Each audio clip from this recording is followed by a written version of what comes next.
이 시간 우리에게 주시는 하나님의 말씀은 마태복음 28장 1절에서 13절 말씀입니다.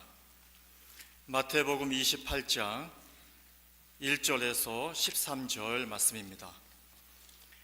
다 같이 한 목소리로 함께 읽겠습니다.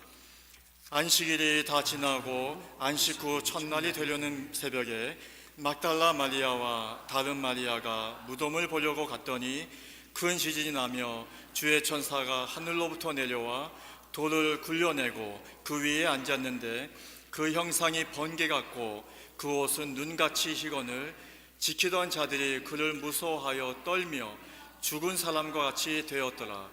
천사가 여자들에게 말하여 이르되 너희는 무서워하지 말라. 십자가에 못 박히신 예수를 너희가 찾는 줄을 내가 아노라. 그가 여기 계시지 않고 그가 말씀하시던 대로 살아나셨느니라. 와서 그가 누우셨던 곳을 보라. 또 빨리 가서 그의 제자들에게 이르되 그가 죽은 자 가운데서 살아나셨고 너희보다 먼저 갈릴리로 가시나니 거기서 너희가 배우리라 하라. 보라, 내가 너희에게 일렀느니라 하거늘. 그 여자들이 무서움과 큰 기쁨으로 빨리 무덤을 떠나 제자들에게 알리려고 다름질할세 예수께서 그들을 만나 이르시되 평안하냐 하시거늘 여자들이 나아가 그 발을 붙잡고 경배하니 이에 예수께서 이르시되 무서워하지 말라. 가서 내 형제들에게 갈릴리로 가라 하라. 거기서 나를 보리라 하시니라. 여자들이 갈 때 경비병 중 몇이 성에 들어간 모든 된 일을 대제사장들에게 알리니 그들이 장로들과 함께 모여 의논하고 군인들에게 돈을 많이 주며 이르되 너희는 말하기를 그의 제자들이 밤에 와서 우리가 잘 때에 그를 도둑질하여 갔다 하라. 아멘.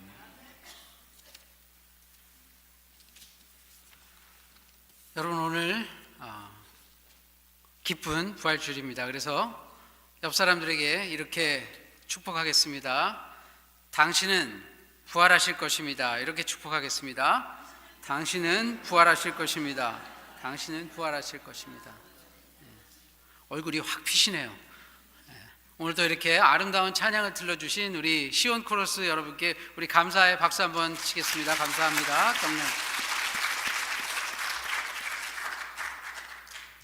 아름다운 부활주일입니다. 우리 함께 잠시 기도하고 말씀 보겠습니다.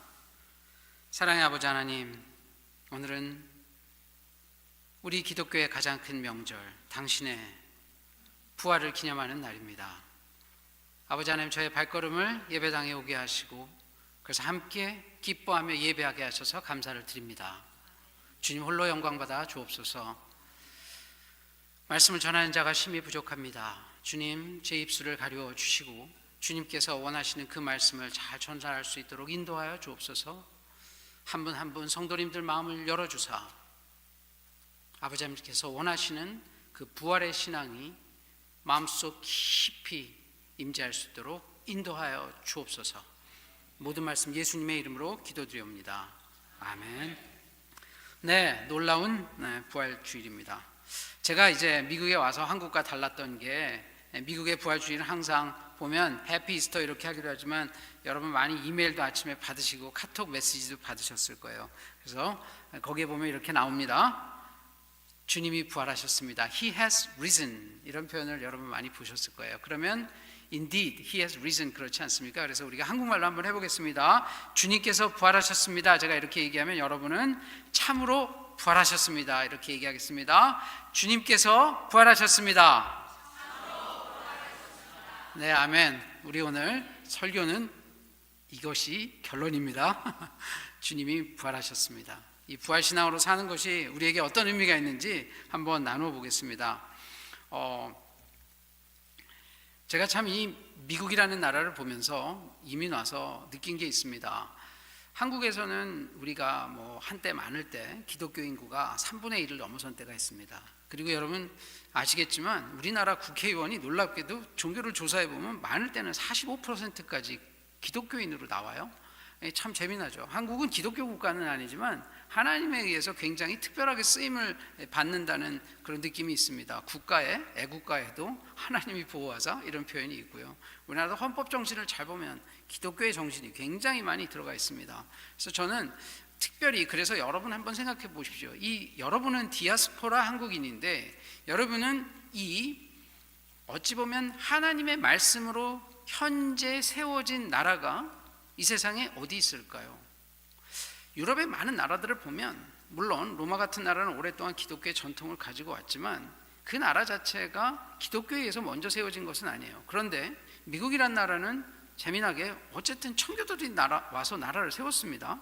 그러니 기독교의 정신이 뿌리 깊게 박혀 있죠.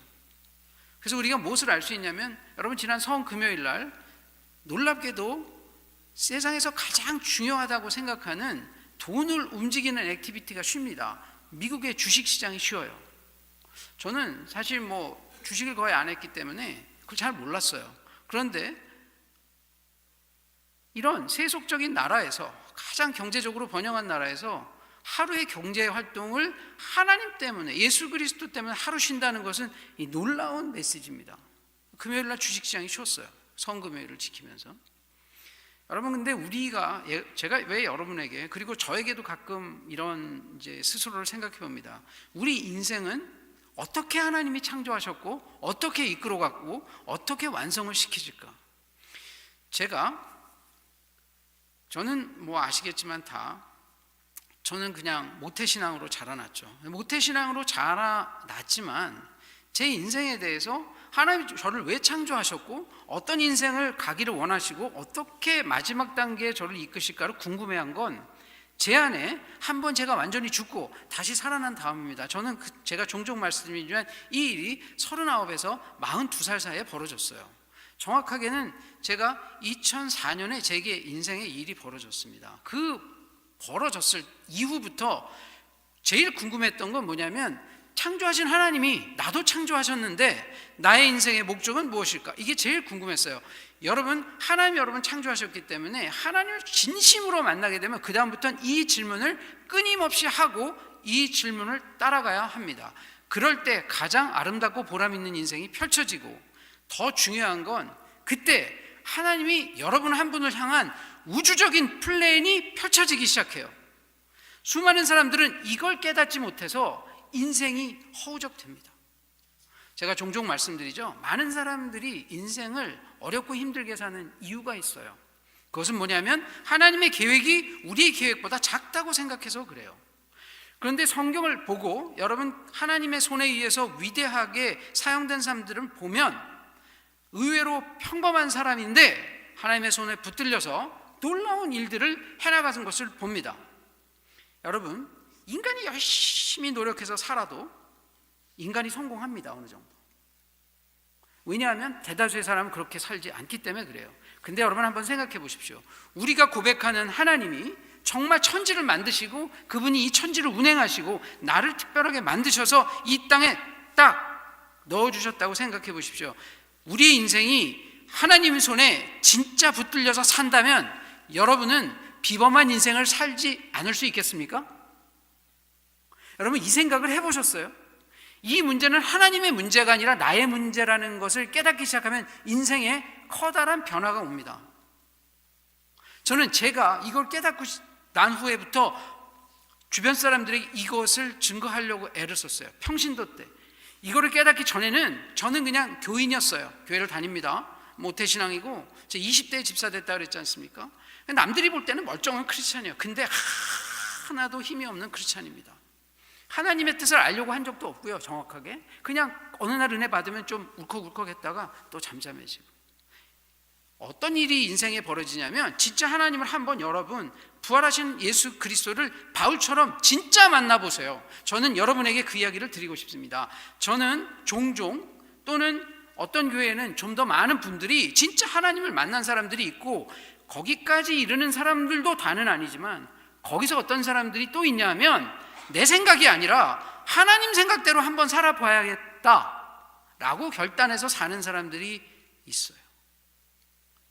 이런 분들은 하나님 쓰셔요. 하나님 쓰실 때는 어떻게 쓰십니까? 흙을 인간으로 빚으신 놀라운 역사가 우리를 통해서 나타납니다.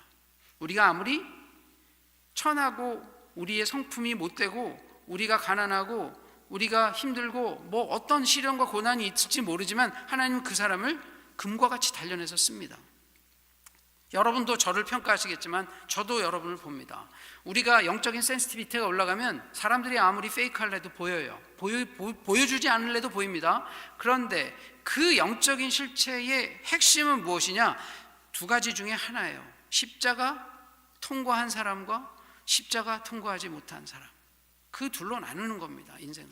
십자가 통과하면 부활이 생겨요. 십자가 통과 안 하면 부활이 없습니다. 십자가 통과해서 부활이 생긴 사람은 부활한 사람답게 살아요.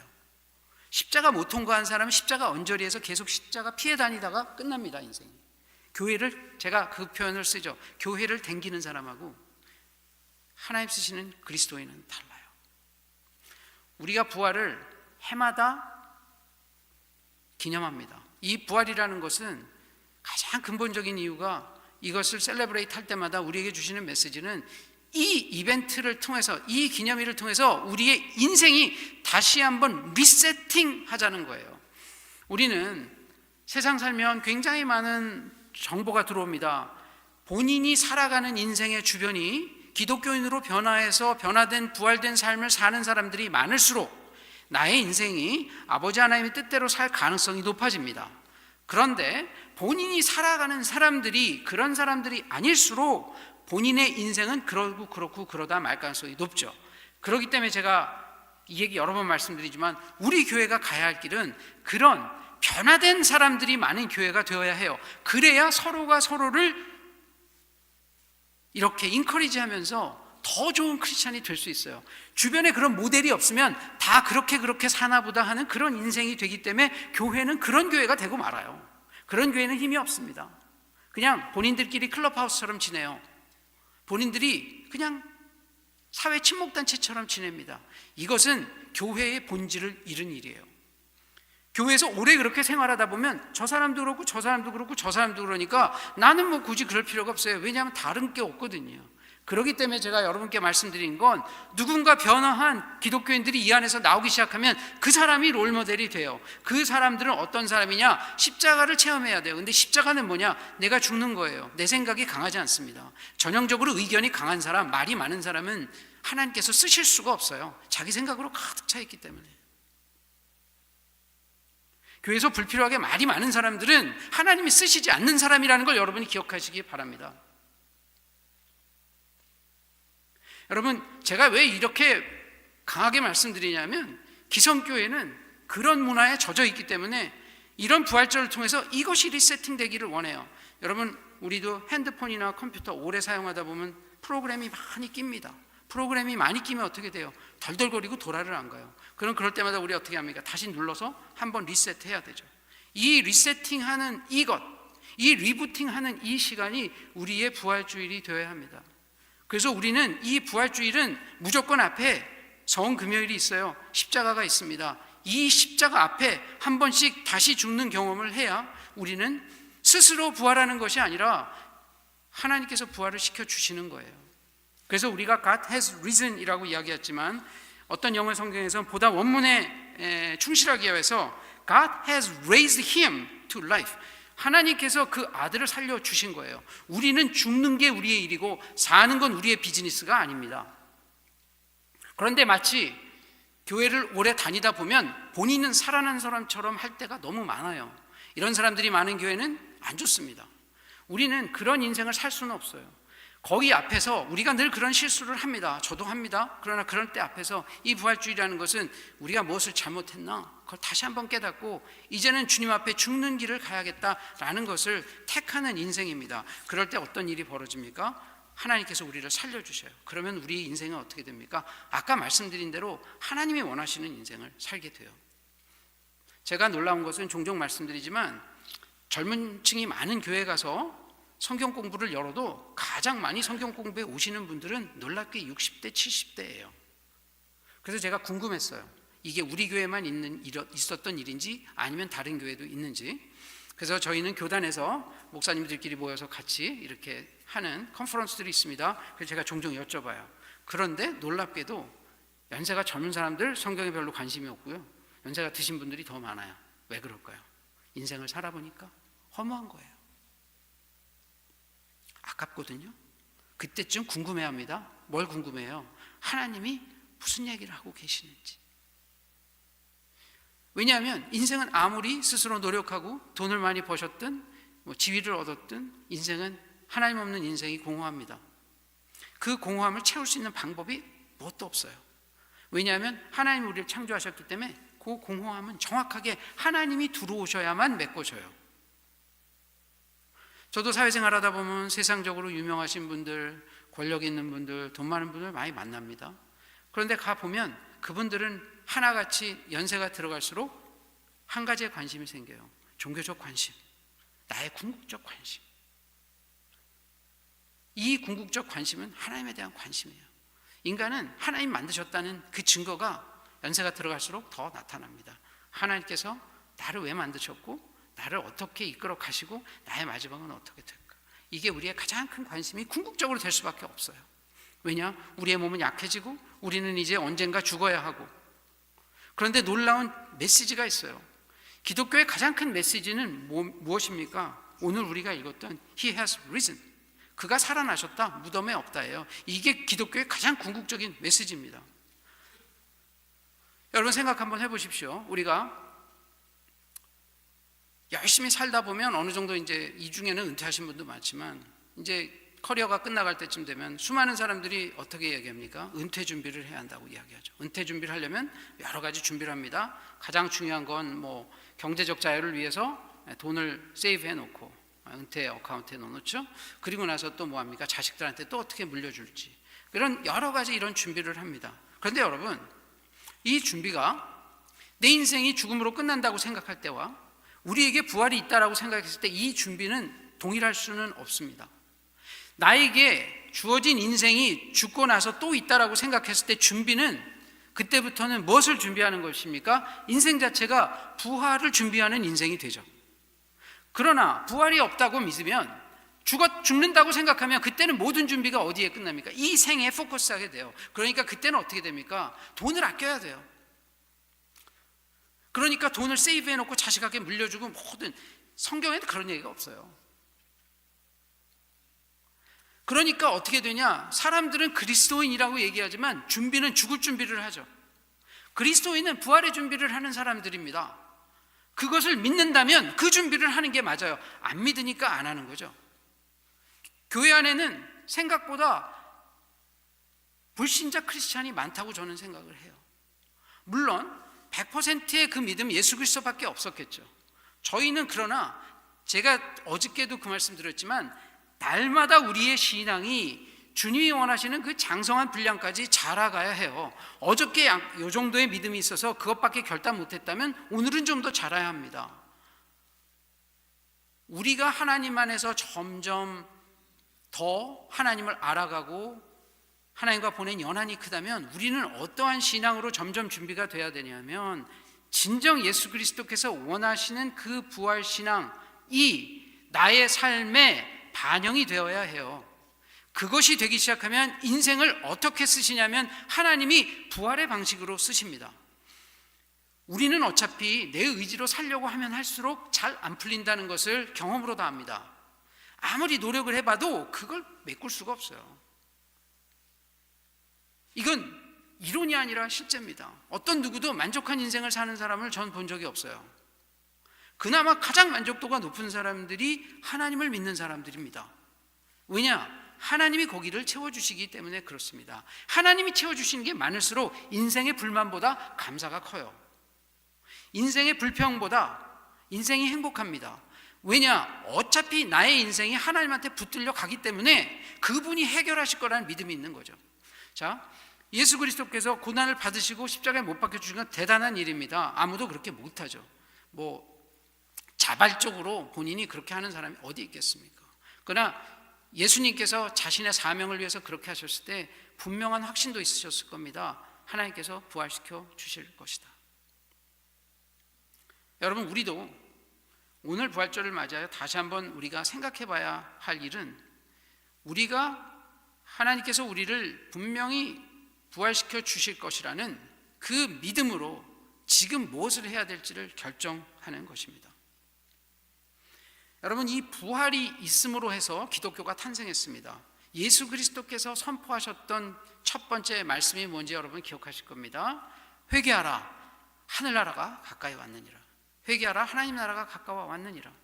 그 이야기를 선포하셨습니다. 그리고 많은 이적을 행하셨어요.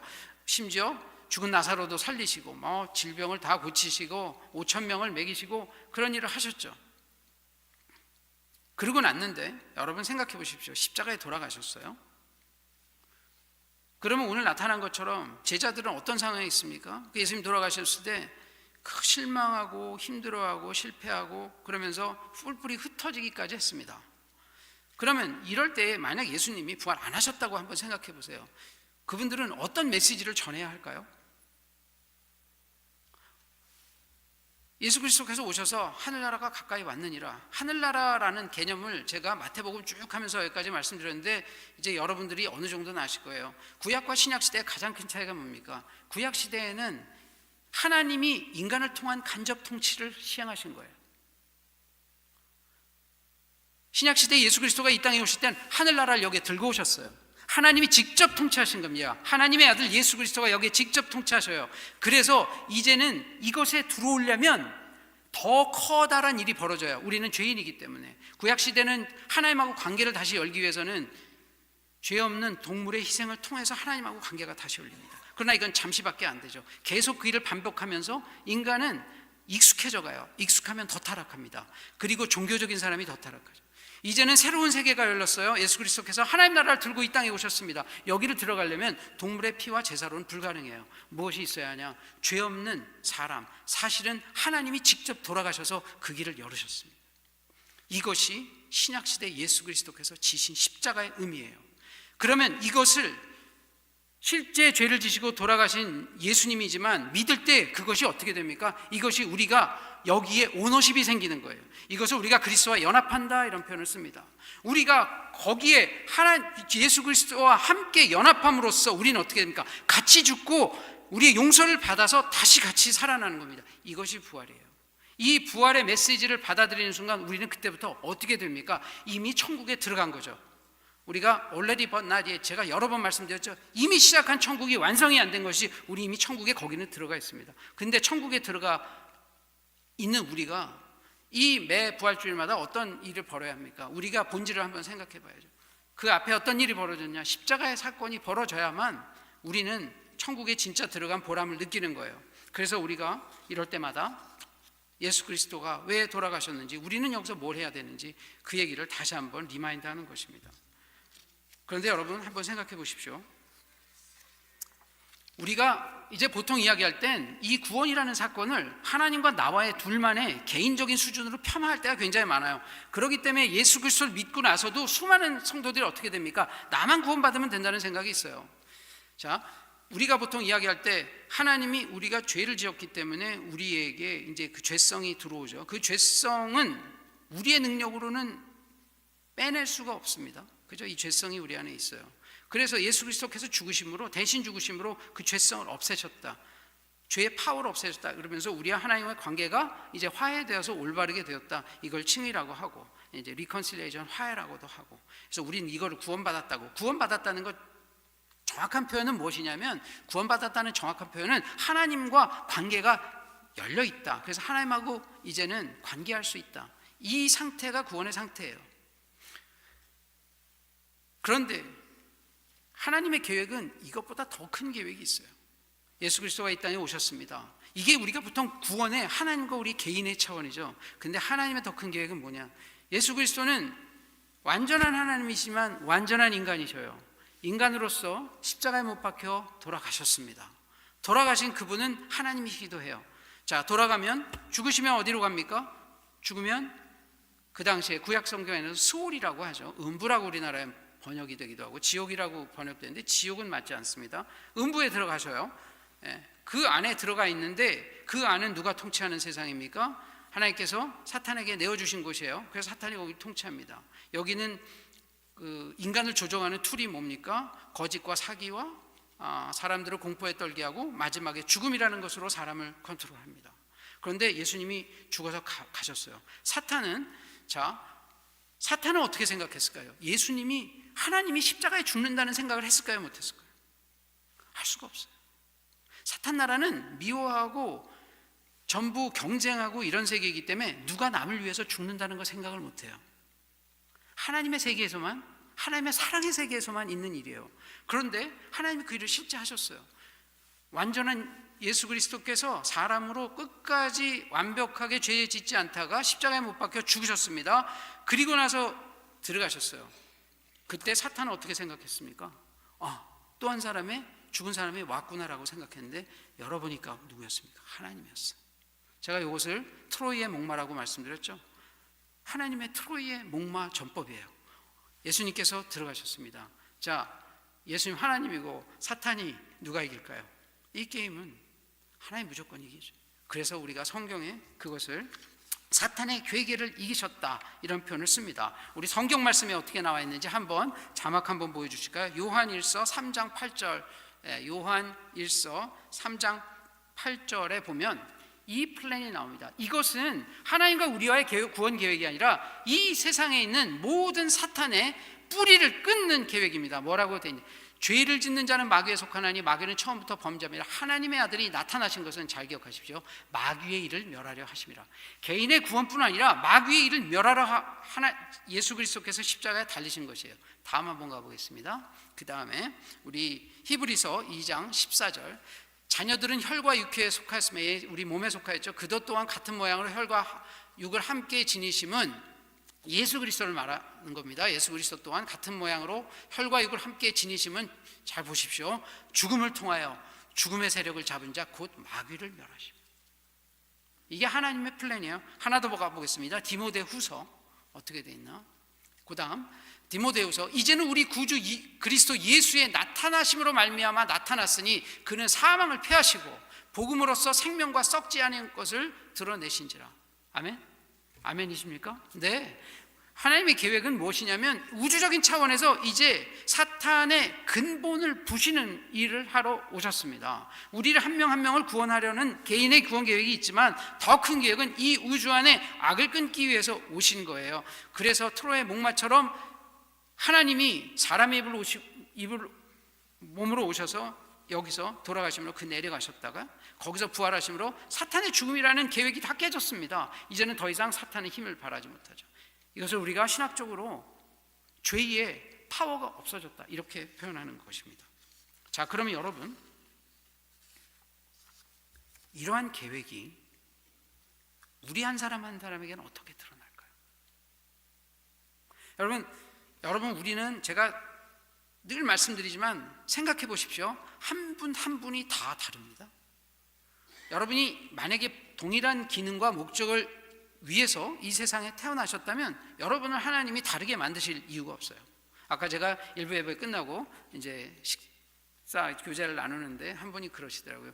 잘 보니까 어떤 분은 탁구를 잘 치시고 어떤 분은 바둑을 잘 두셔요. 또 어떤 분은 또 다른 취미 생활을 잘 하시겠죠. 사람마다 자기에게 주어진 탤런트에 따라서 잘하는 일들이 다 달라요. 그러면 여러분, 그러한 일도 다 다르게 하나님이 창조하셨을 텐데 여러분이 주신 탤런트를 하나님이 어떻게 하나님 나라를 위해서 잘 쓸지 고안하셨을지 궁금해하지 않습니까? 여러분 궁금하지 않으셔요? 저는 어느 순간부터 그게 조금씩 깨달아지기 시작했어요. 저는 성공에 대한 광신자입니다. 워낙 제가 그 일이 전까지는 모든 일이 세상에서의 성공을 위한 모든 일에 맞춰져 있어요. 그러니까 그걸 위해서 열심히 살았습니다. 얻어지는 게 많아요. 세상적으로 얻어질 수 있는 것도 많고 좋은 일도 많이 생깁니다. 그런데 그 일이 가면 갈수록 인간이 하는 모든 일에 어떤 게 생깁니까? 인간의 계획대로 가면 작용에 따른 반작용이 생기고 작용에 따른 부작용이 생겨요. 인간의 하는 일은 얻어진 것만큼 잃습니다. 이게 일종의, 저는 이것을 성공 총량의 법칙이라고 생각해요. 인간의 힘으로 성공을 하게 되면 그거는 얻을 수 있는데요, 그것만큼 실패합니다. 수많은 사람들이 인생에서 돈을 벌었는데 자식이 실패하고, 수많은 사람들이 유명해졌는데 권력을 가졌는데 자식은 마약하고. 여러분 신문에 보면 그런 일들이 너무 많죠. 재벌의 자녀가 자살을 합니다. 여러분 행복하실 거예요. 돈이 많지 않아서 자녀가 자살 안 하신 분들이 더 많으시니까. 그죠? 돈이 많아서 부자가 됐는데 자녀가 자살하는 게 좋으세요? 아니잖아요. 자녀가 마약하는 게 좋으십니까? 자식이 교도소 가는 게 좋으십니까? 아니잖아요. 여러분 우리는 인간적으로 열심히 노력해서 무언가 했을 때 인생이 파괴되는 걸 너무너무 많이 경험해요. 제가 젊은 시절 그걸 경험하고 나서 그때 깨달은 게 있어요. 이 방식은 아니구나. 목표가 강할수록 방식이 인간적이 돼요. 동의하세요? 여러분 잘 생각해 보세요. 내 목표가 강할수록 방식은 인간적이 됩니다. 목표가 강한데 하나님 방식을 일하는 사람을 보신 적 있으세요? 이게 양립이 안 돼요. 목표는 거의 다 하나님이 주시지 않습니다. 성경에 하나님이 쓰시는 사람을 잘 보면 하나님은 멀리 있는 궁극적 목표 하나 외에 중간에 많은 목표물을 만들지 않으셨어요.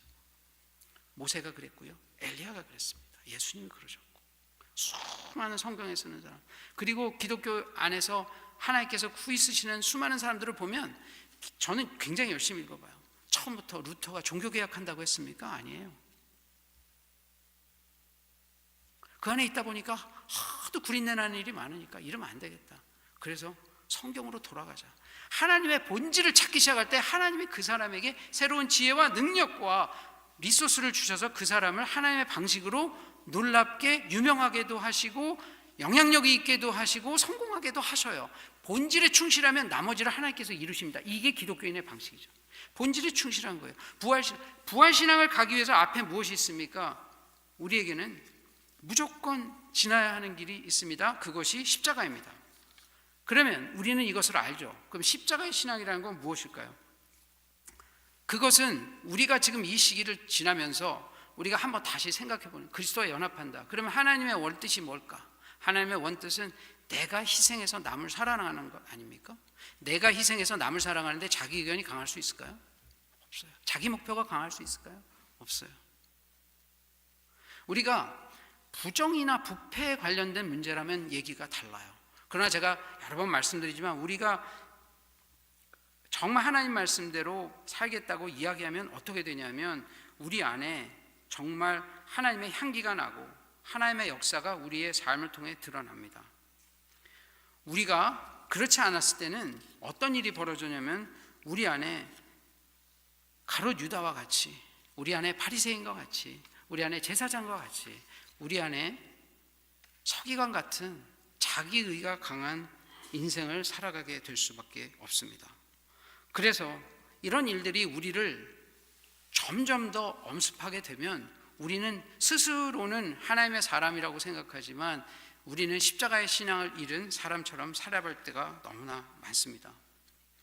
여러분 세상에서 인기 있는 사람은 하나님이 쓰시지 않을 때가 많아요. 여러분 당시 유대인 사회에서 예수님이 돌아가게 하시기 전까지 상당히 유명한 사람이 누구였을까요? 아마 제가 봤을 땐 가롯 유다였을 거예요. 왜냐하면 예수님을 이제 덮어씌우지 않습니까? 성전 모독죄와 하나님의 아들이라는 그걸 사칭했다는 죄로 유대인들에게 그 두 가지 죄가 가장 커다란 저주고 그들은 죽일 수 있는, 십자가에 매달 수 있는 죄였죠.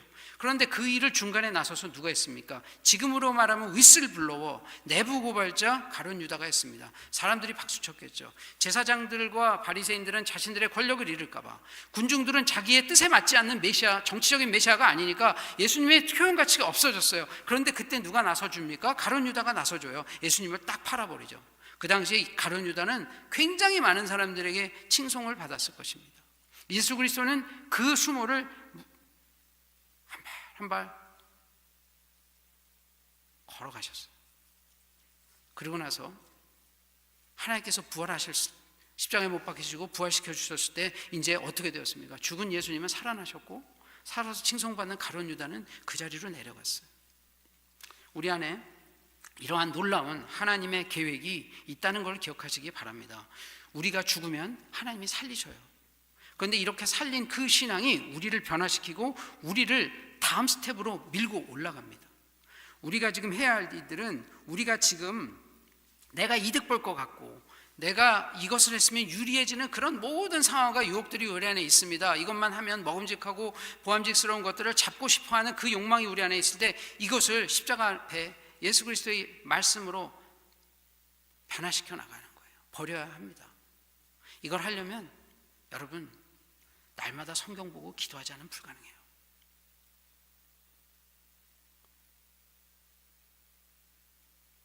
날마다 성경 보고 기도하지 않으면 이게 불가능합니다. 한 번의 십자가 신앙으로 이게 되질 않아요. 날마다. 그래서 바울이 그런 고백합니다. 나는 날마다 어떻다고요? 죽노라. 날마다 죽어야 날마다 새롭게 하나님이 부활을 시켜주셔요.